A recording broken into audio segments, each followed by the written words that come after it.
May laban ako sa kanya kung kakayahan at pisikal na lakas ang usapan. Pero pagdating sa nin, mas may karanasan siya sa pakikipaglaban. Kung gagamit ako ng normal na atake, malamang wala akong pag-asang manalo sa kanya. Kaya tamang-tama siya para sa gagawin kong experiment.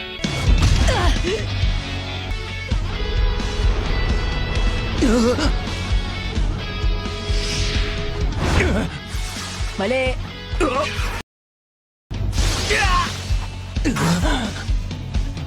Okay, hindi sapat ang isang tira nun para mawalan siya ng malay.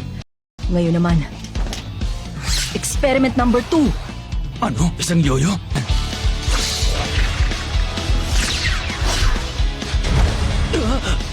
Saan bayari yan?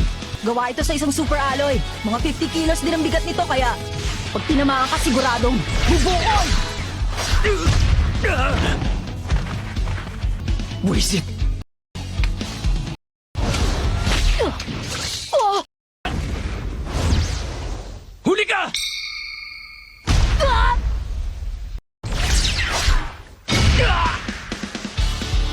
Uy, sorry. Hindi ko nga pala nasabi sa yung dalawa ang yoyo ko. Alam mo, tuwing sumisipa ka gamit ng kaliwa, nagkakaroon ka ng blind spot, yung kabilang bahagi ng katawan mo na iiwang walang depensa. Sinamantala niya yung blind spot ko para umatake gamit yung yoyo niya. Pero may blind spot ka rin. Faint lang yun para sipain mo ako ng kaliwang paa mo.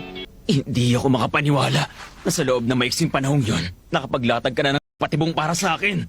Ang lahat ng kilos ko, patibong.